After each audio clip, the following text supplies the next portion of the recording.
వారాల్లో నాతో పాటు సురేఖ ఇద్దరం కలిసి ఇక్కడ మరి మాజీ సీఎం గారు ఆపోజిషన్ లీడర్గా ప్రతిపక్ష నేతగా ఉన్నటువంటి కేసీఆర్ గారిని కలిసి మరి జనవరి 28 నుంచి 31 వరకు జరిగేటువంటి మన రాష్ట్ర పండుగగా మరి దేశ విదేశాల నుంచి కూడా ఎంతో మంది భక్తులు వచ్చేటువంటి పండుగ మరి కొంగు బంగారంలా కోరిన కోరికలు తీరుస్తున్నటువంటి సమ్మక్క సారలమ్మ మహాజాతర జరుగుతున్న సందర్భంగా మరి మాజీ ముఖ్యమంత్రి గారు గౌరవ శ్రీ కేసీఆర్ గారిని నేను మా అక్క సురేఖ అక్క గారు అదేవిధంగా ఇక్కడ ఆకాంక్ష గారు మన జిల్లా అధ్యక్షురాలు మా ములుగు జిల్లా అధ్యక్షుడు డిసిసి పైడాకుల అశోక్ గారు మేమందరం కలిసి రావడం జరిగింది.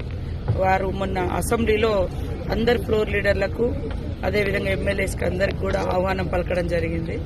కాబట్టి ఆ రోజు మరి మేము కేసీఆర్ గారు టైం అడగడంతో ఈరోజు వారు మాకు టైం ఇచ్చారు. ఆ టైం ప్రకారం ఇలాంటి రాజకీయ సంబంధాలు కాదు, ఇది ఒక ట్రెడిషన్, ఒక సాంప్రదాయబద్ధంగా నిర్వహించుకునేటువంటి జాతర.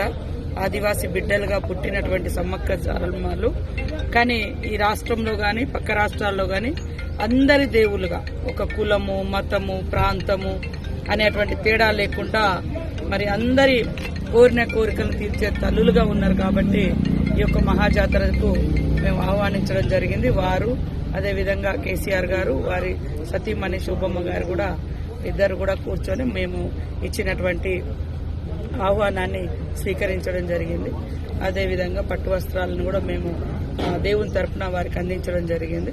వారు కూడా సంతోషంగా స్వీకరించి రిటర్న్ మాకు కూడా ఇద్దరికి చీరలు పెట్టడం జరిగింది. సంతోషం. ఇది రాజకీయాలు మాట్లాడుకునే టైం కాదు, రాజకీయ వేదిక కాదు. ఇది మన రాష్ట్రంలో 96లోనే సమ్మక్క సారలమ్మ జాతరను స్టేట్ ఫెస్టివల్ గా ప్రకటించుకోవడం జరిగింది. కాబట్టి అన్ని పక్షాలను అన్ని కులాలు అన్ని మతాలు అన్ని ప్రాంతాలను కూడా ఆ ప్రాంత ఆడబిడ్డలుగా మేము ఆహ్వానించడం జరుగుతుంది. కాబట్టి తప్పకుండా వారు కూడా రావాలని కోరినాం. వారు కూడా సానుకూలంగా స్పందించడం జరిగింది. Subscribe us and press the bell icon for more interesting updates.